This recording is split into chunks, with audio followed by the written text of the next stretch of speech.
In the book, you talk about specifically a fight you and Ahmir had in London. How do you think it changed y'all's dynamic? Well, I think if you have a close friend, you and a close friend get in, you like come to fisticuffs, like you're coming to blows.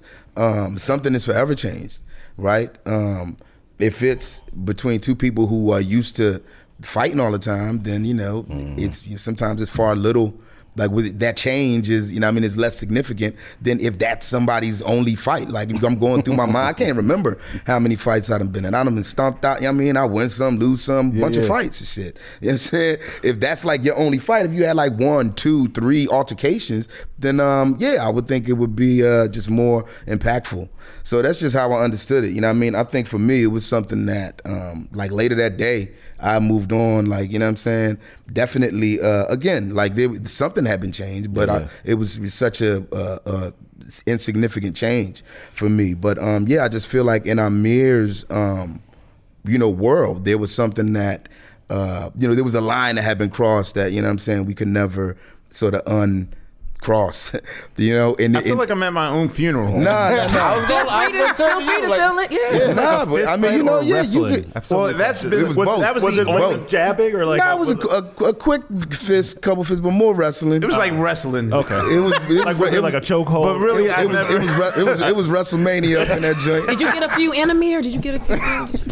I think I just sat on top of him. I was like 290 pounds. Like. I never fought. Corrected the situation. So but the thing is, like, when you're my size, like, people just rightfully think like, oh, I'm never fucking with him. Right. So I never had a fight in my life. You've never been tested. Wow. That was the only fight I've ever had in my life. Wow. So that's deep. It was kind of weird. Do y'all understand that for the majority of the public, they don't really get to see, like, you writing a whole chapter about Ahmir and how you guys met and how y'all connected. In real life, people watch y'all and they watch you on the stage, they watch him from the drums, but they really don't see y'all ever connect. And I gotta say, as a fan, and I feel like family, friends, not so much, but I said to Phonte this morning, I remember the one time and the first time that I saw y'all like embrace. Right? Mm-hmm. I remember how it felt to see it. I remember where I was. I was at the Black Lily at the 5 spot. I felt emotional because it was just something that I hadn't seen. Why was we embracing at the 5 spot?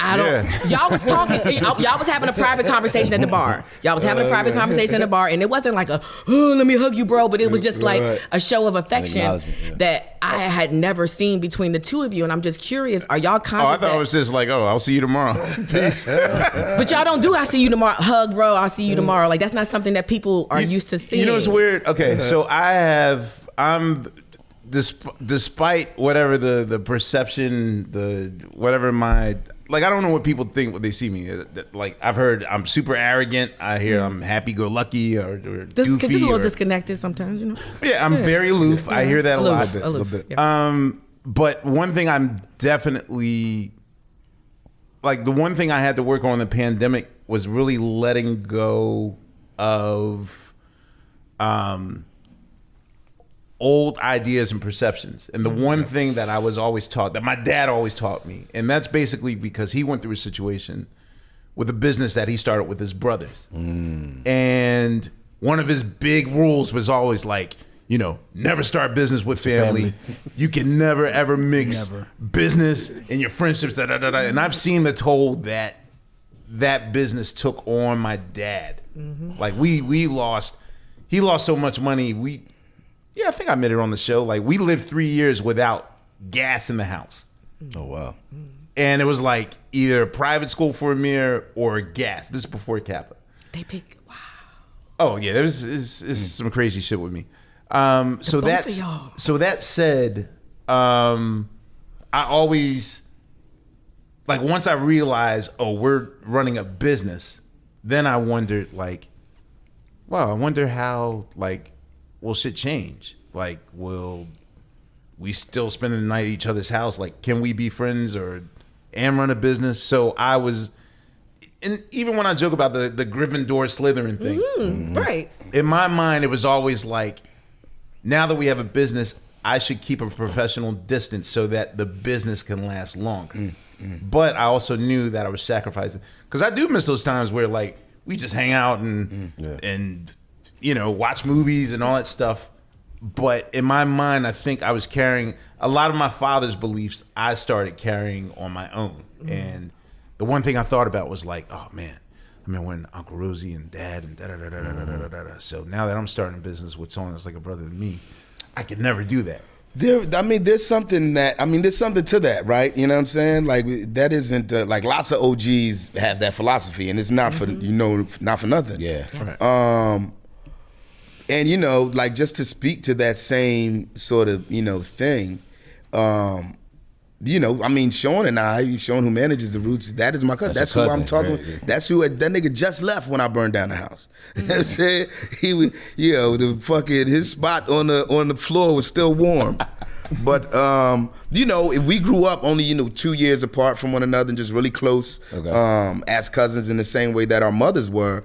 They were like sisters, but they were aunt and niece. Mm-hmm. And he and I were, great cousins, but, we were more like brothers. You wrote beautifully about that, too. But no, that changed. I mean, we went to, college together, that whole thing. But once he became, the Roots business manager, and once he partnered up with Rich, there was something that, it changed. Like, there's something that changed. And I always wondered that. It's like, we used to kick it all the time. We go get drinks. We at parties. Yeah. I talk to you in the morning. We on the phone. And there's something that, there is a consciousness of maintaining the business bar that I think there's something admirable in being able to separate the professionalism, in that way. Yeah. You know what I mean? It's like he and I are brothers, Shawn and I are cousins. I don't think that's ever going to change, but for this brand's sake, for the sake of the business, yeah, you know what I'm saying? Sometimes you got to do what you got to do. So, I completely understand. I know, there are lots of other examples that have been set, other cats, other, artists that have been collaborative in a comparable way, but none of them have stood the test of time that we have. So It must be something to that shit. It is weird though. Once during the Bionic period, I caught Daylight Bionics. Okay, gotcha. Bionics, sorry. This is what, 2003, I think, 2002, 2003. Yeah, 2002, yeah. I caught De La in a 20-minute candid moment. I forget where we were, either like a photo shoot or something like that. And I was far away, but I was keeping my eye on him. And I was like, wait a minute. They actually like each other? Yeah. Like they're friends? Because it's also a thing where you got to understand that to endure, and we can't stress enough the amount of stress and turmoil those first 4 years were daily, every day. Like my one dream of why this has to work is I will never ever go back to 5212 Osage Avenue. Mm-hmm. I don't know if you remember Jungle Fever when that moment when Annabella Sciorra had to in a moment of defeat have to come back home to her dad. Crib, yeah. And my worst nightmare was this one, because even before things fall apart, every day I had to deal with hearing my dad sort of say you got to get a real job, or you doing a video, but where's the cable bill? And what about the electric bill? And da-da-da-da-da-da. So in my mind, it's I can never, but the thing is that we have to be in tight, the way that you describe being on that tour in tight circles. I've never spent that much amount of time with any human that long. So it's you got to maintain a professional relationship and your brothers, and and again, you're going to live out the examples of what was given to you. 100%. And all I thought about shit, there was some people who were in the Roots who did that to the extreme. It's a delicate balance. You know what I mean? Mm-hmm. You have cats who, on more than one occasion, more than one member of the Roots who we travel, they act like they don't know niggas. You know what I mean? It's fucking, dude, we in fucking, Calcutta right now. We all we got. You really acting like, saying we didn't come together, but and I think it was in that I think people did that for some of the same reasons, but it's just extreme, you know what I mean? So it's a delicate balance. It's weird you mentioned the hug thing, because there's one moment I remember, which was at Dilla's funeral, And I believe either John or Ma Dukes sort of said like not shot me a look, because everyone was sitting in the front row. And of course, you know, me that carries the flag for Dilla, like I should be front, but I wanted to sit in the back. And it seemed kind of odd because it was a large church, but it wasn't that many people. It was like maybe 40, 50 people in a place that could hold like 300. Like Dilla's buried in the same cemetery that Michael Jackson and Elizabeth Taylor are. So it's like a large, sprawling estate, but there's only like 50 people there. And I purposely sat like in the last row, like with 17 rows like ahead of me of emptiness. And at the time, my girlfriend was like, well, why are we sitting back here? And I was just like, it's so foolish now, but my whole thing was like, oh man, I can't let Tariq see me in a vulnerable, weak moment. You can never hold pre-2020 me. Yeah. Now I look at it like, well, now that we've read the book and we have had these conversations in the last 7 years, is about, you know, I had moments reading that book even when Tariq was describing your home situation, like with the padlock stuff on the inside. Now, you know what I remember. No one ever broke into my crib. What I remember about Dilla's funeral was, definitely, you know, like just how, you know, gargantuan the sort of the space was. We were only in the first few rows and stuff. But yeah, I remember being like, yo, where the fuck is Ahmir at? You know what I'm saying? And then I just remember like when it was over, I think at one point, like I connected with Dave New York. When it was over, we hugged. I fucking cried. Like that was the first time I was able to, like I hadn't cried the whole time of hearing, you know what I mean, throughout the whole shit. I saw Ahmir after the funeral and I just started bawling. We started, it was such, so it felt weird to me because like I maintained such a professional distance thing, but this is like, oh shit, now I gotta switch the light on and go back to 1991 when we were born, you know what I mean? So after that, do you go back, after the hug and the embrace, does it slowly open up things or do you go back to? So here's the funny thing. All right, so I'm in, you know, and I've shared my psychological journey and all that stuff. So I did a session once and I kind of slipped. And she said, well, you know, what was Tariq's opinion on that? And I was like, well, no, he's cool, you know, whatever. He said, no, what did he say verbatim? I said, well, he didn't say it, but no, it'll be cool. She's like, wait, how often do you talk to Tariq? That's a good question. And she's the kind of person, that if she sees a scab, she'll just start scratching it and scratching it. And she kept wanting to go there, and I'm trying to like Matrix bullet dodge avoid it. And she clearly saw my discomfort, and she was just asking basic questions like, well, how long do you talk? Does Tariq know that like you're in therapy and and that you're turning a new leaf? Yes. And I was like, come on, man, we're that's how you feel. You know the thing like where you you don't say like, oh, I love you, man, and you know, and I had a hard time just coming to grips with myself, like looking in the mirror and all that stuff. And so the way that she sort of gets me, the part that I never reveal, is her method's a little bit different. Let's just say there's a certain amount of cash money in escrow in which I have to, and it's December, so I'm gonna have to write a contract of what my goals are for 2024. And if I don't stick to that, then she will present my worst nightmare, which is, okay, I'm gonna take this money and donate it all to the GOP. No, okay. I'll stop eating sugar. And it's almost like she has to mind trick and force me to do, because I'll just say like, yeah, I'll talk to him next week, next month, next week. So here's the thing. So it's almost akin to that of like, you know, when you get a girl's number in high school and you're in the mirror, like I'm in the mirror in my dressing room, like, all right, so you know, I'm in therapy, and like I'm rehearsing my lines like a week ahead of time and shit. And she's like calling me. All right, so what did Tariq say about your thing? And I was like, all right, I'm gonna do it. She's like, I'm gonna take this money. Your relationship is a hostage negotiation. It is. I mean, that's what I'm hearing, right? Like I'm the person that has to be threatened to do the right thing. Like I'll expose you if you don't, you know, take care of yourself. So I was like, all right.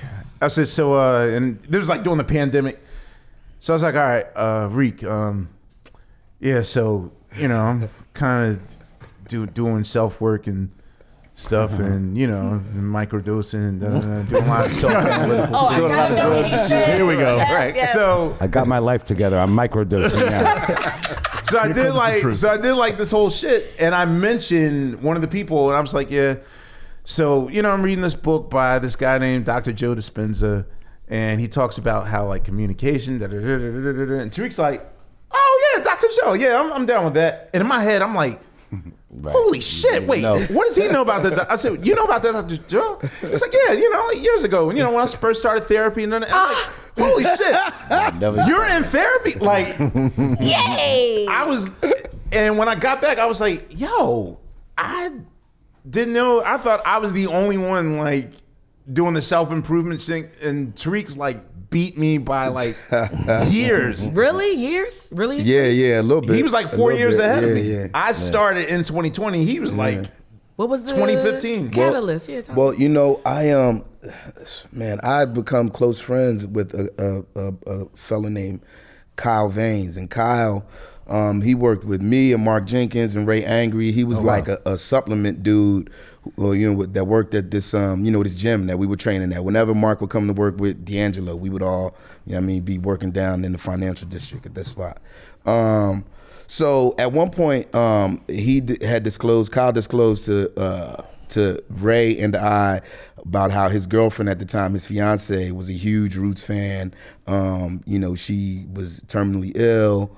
And really the only thing that was getting her through was our song Tomorrow, the one with Raheem. Me and Raheem. And so she wound up transitioning. We all kept in touch, and as luck would have it, we were out in LA. I think like her funeral, her memorial was like a few days before we would have been out there for Grammys or whatever. So me and Ray went out there early, performed at her memorial, and became, closer friends with Kyle. So Kyle and I, that's like, he's my hiking buddy. You know what I'm saying? We meet up at different places around the country and, just go on walks. And, he was always heavy into meditation. And when he started rocking with Joe Dispenza, he started sending me his meditations early on, and I couldn't get with it, you know what I'm saying? Because of dude's voice. Weird. Yeah, he talks weird, you know what I'm saying? But he just kept bombarding me with this shit until, like I got one meditation that was short enough for me to get into. And it wasn't so long that, it started to, cause I tried to do it with my family and everything, and they was like, yo, I can't do this. Like, why is dude talking that way? But once you get over how he's saying this shit, you start to see results and you start to feel, different.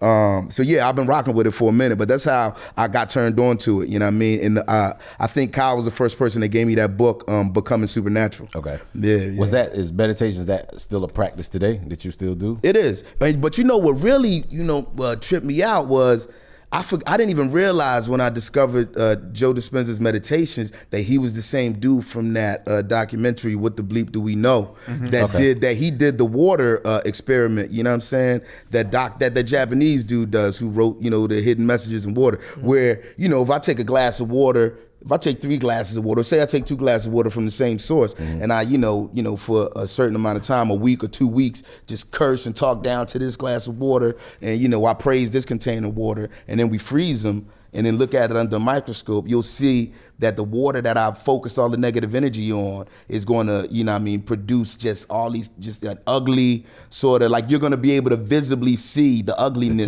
that I projected. Wow. Yeah, it's like I projected toxicity onto, this water. And the water that you praise and that you hit, focus your positive energy on, like the images are like, beautiful, one of one, like snowflakes, when you look at it under a microscope. Because we're 70% made of water, right? Human beings. So this dude whose meditations he and I do, I was already a fan of his from the water shit. Yeah, really years, probably 10, 12 years ago. And then I didn't realize, oh shit, this is that same dude.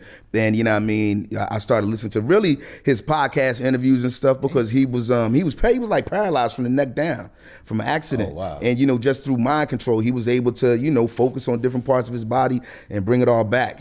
So he's the real deal in that, He talks weird though. So yes, he talks weird, but that was the thing. Like, I didn't realize that Tariq was actually more advanced in this shit than I was. Like, I think I'm like bringing some like shit where, oh man, motherfucker's gonna start clowning me and you all like. Nah, we was waiting on you to get here, bro. Right, exactly. That's what happened. So Yo, I'm in therapy. Man doing white people shit.